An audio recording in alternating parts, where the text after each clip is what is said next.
I was born in Vicksburg, Mississippi on February 19, 1944.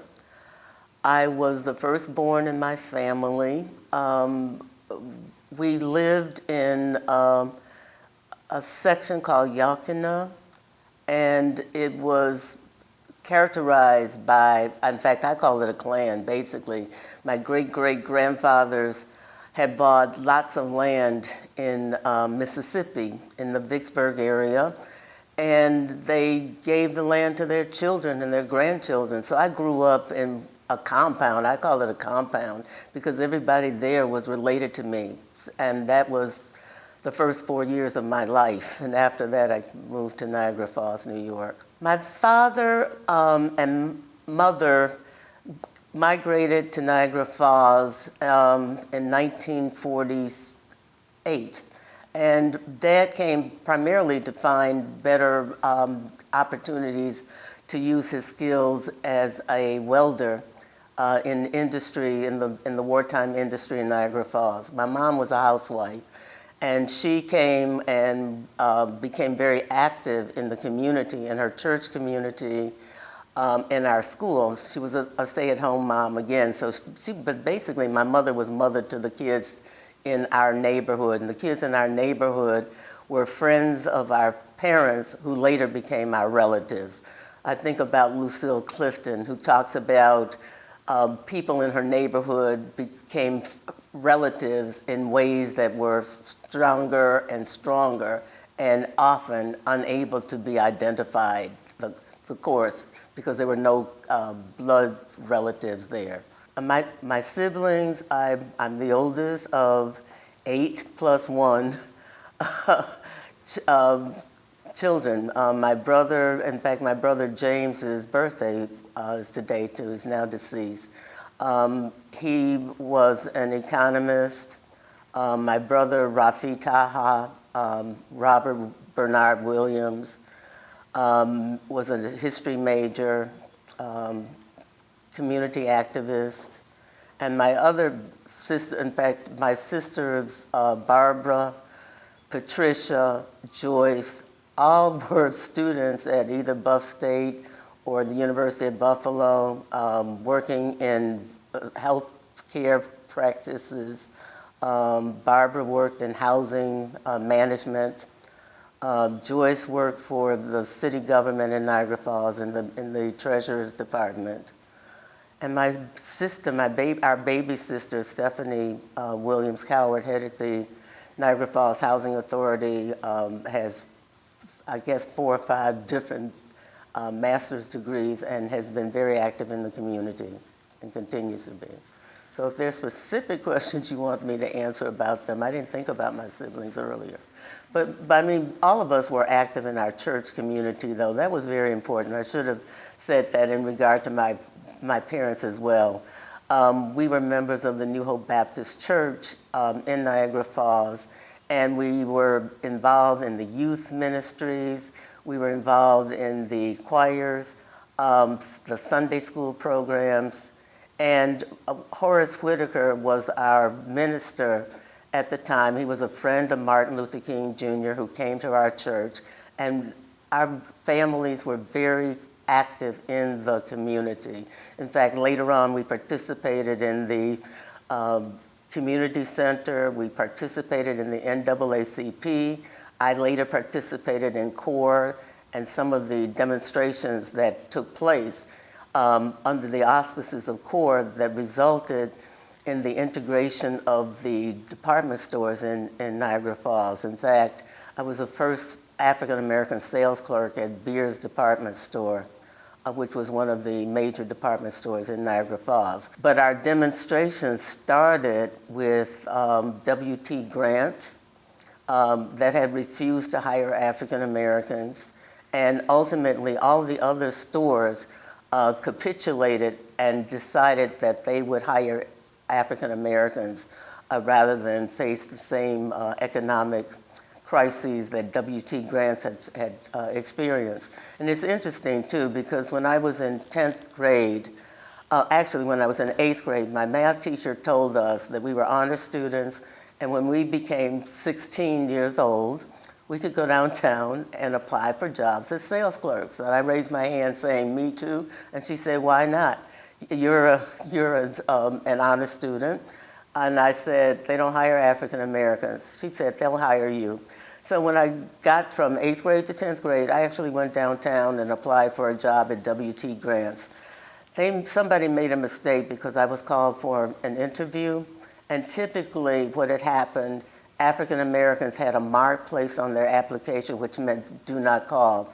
Whoever took my application forgot to put the mark on. So when I showed up for the interview, they no longer had a sales clerk position available. Instead, they had a window washing job available. I weighed probably 112 pounds, and the job didn't start until September at 11 o'clock. And I said, I can't do that. I have chemistry at 11 o'clock in September. But I tell this story primarily because after CORE demonstrated, WT Grants called me again for that job. Now, mind you, I was a sophomore in college at this point. So they had kept my application from 10th grade through my sophomore year in college. I declined their job offer. That question is, I mean, when I look back, again, my father took me to NAACP meetings. When guests like Roger Wilkins and others came into town, I was there. So I always had a sense of the importance of being active in the community. And for me, the question was, how can I engage young people, my family? How can I make a difference? And my father also was very much interested in history, and I was interested in everything that my dad read too. And he subscribed to newspapers, national newspapers. I read them. So I was the Pittsburgh Courier, the Chicago Defender. I was well aware of what was taking place in African American communities across the country. So I wanted to affect change, and I decided that history would be the way to do that. So later, when I was a teacher at Southside Junior High School, I had an opportunity to teach African American history during a summer program, a summer enrichment program. So I did. I engaged family members of the students in my class. They came to school, they prepared soul food so that students in the class who were not African Americans and were not familiar with that cuisine could have an opportunity to do that. I also viewed the importance of bringing in materials so that people could read about African American history. In fact, in my school, well, junior high school, yes, but mainly beyond high school and junior high school, I found that there were opportunities to purchase books, to donate to institutions. So I've adopted a classroom that my nephew was in charge of at the time, and just supplied them with brand new books so that over the summer, students could have brand new books to read and not lose their proficiency over the summertime. But I've organized historical associations focusing upon the collection of materials so that African American history could be written about. And that was one of the challenges you asked earlier when I expressed a desire to work in African American history, to write about African American history, particularly local history. I was told that I couldn't do that because the resources were not available. And I knew intuitively that that was not the case. So I set out with a couple of my colleagues, Monroe Fordham, Dr. Monroe Fordham, the late Dr. Monroe Fordham, and the late Dr. Ralph Watkins, who essentially did dissertations. We all had wanted to do PhD dissertations on Black history. Our advisor said we couldn't because there weren't resources. So we set out and got the resources. Not only did we get them, we microfilmed them, we placed them in archives, and they're available now for the use of scholars, of students, wherever. Essentially, we knew that the records, the primary sources needed to do history were available, but they were in the private hands of individuals because repositories had simply not been interested in collecting their records. So here, these young graduate students from the University of Buffalo showed up and asked for access to their papers, and we talked about how valuable their papers were.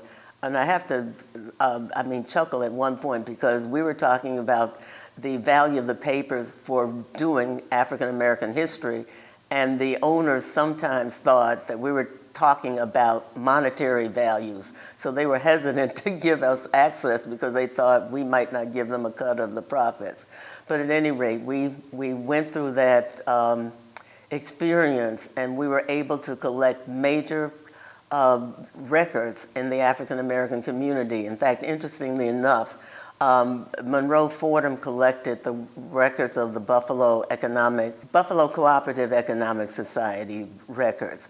And it was an organization, a self-help organization that had been established in the 1930s and lasted through about 1961. Well, Ralph Watkins had founded a newspaper. Now, the newspapers were considered by our professors, prima facie evidence for writing African American history. We were told there weren't any. Ralph founded the Buffalo American, which actually wasn't lost.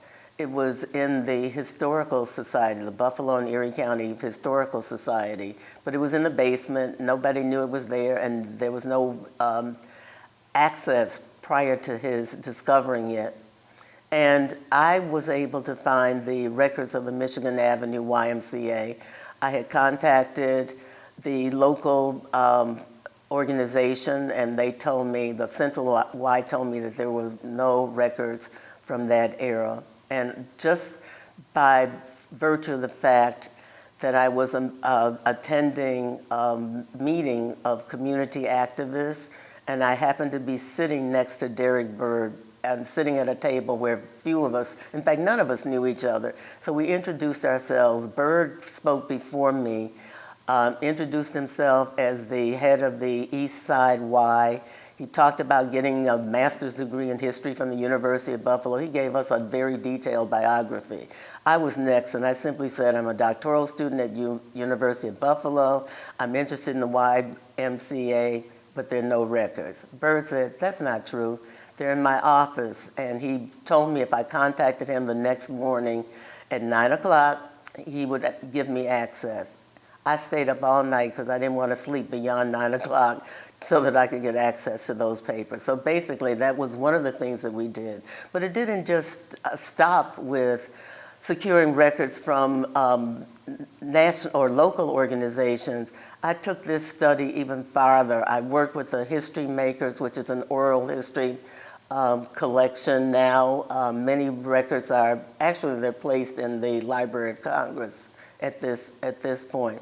But it was a major oral history project to collect activist records, academics, and just African American individuals from various fields. See what the Association of Black Women Historians and the National Association of Colored Women's Clubs were papers that I was able to find too. These papers, these collections, essentially transformed many fields in African American history.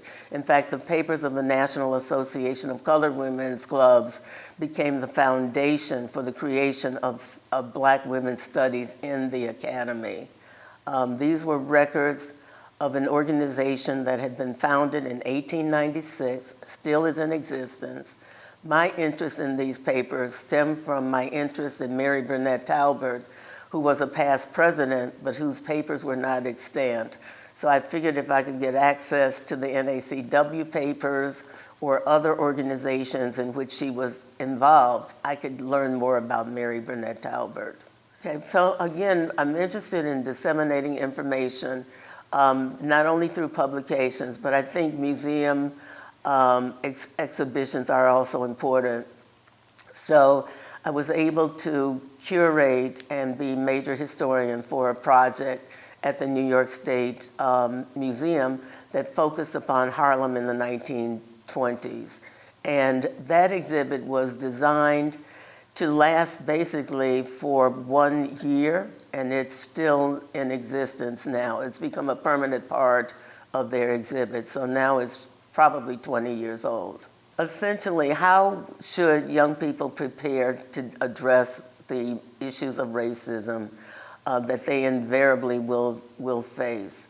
I can talk about the experience that I had in graduate school, for example. You surround yourself with a cadre of people who are empathetic, if not sympathetic, to the work that you're doing. So have a group of supporters. Young people should seek out a mentor. If a mentor does not seek them, don't be afraid to ask. I attended the Association for the Study of African American Life and History, for example. In fact, the second major historical convention that I attended, the first was the American Historical Association, because that was what my mentors told me I should attend. But while I attended the AHA, which was a huge organization, often bringing 6,000 to 8,000 people from across the world to various places. The year that I went, my first year, it was in Washington.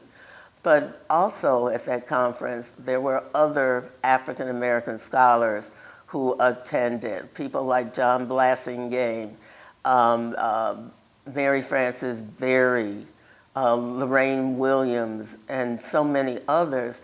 And they basically, there were only a handful of African American students there at that time, but they all became mentors to each of us. So we were placed in a position where we were well aware of the scholarship that they were producing, and it was quite different from the focus which had been on race relations. For example, as an urban historian, most of the studies that focus upon blacks in cities focus upon race relations. They talked about the Great Migration. Blacks came into these cities, and essentially they were impacted by racist policies, and hence ghettos were created. In fact, their titles often had the creation of a ghetto, or ghetto was definitely in the title. I wanted to know about how blacks function despite racism. So I looked at the organizations, I looked at their families, and again, these were the things that helped black people survive. So these are also the things that can help young people today. Mentorship, form communities of interested individuals. Also have study groups. If your students have study groups so that you can challenge each other as you're pursuing your studies. Students also, I think, ought to be involved in the community itself too. Each individual can affect change. Each individual has certain skills that they can share and make a major difference. And also, I think it's important for students to mentor younger students too.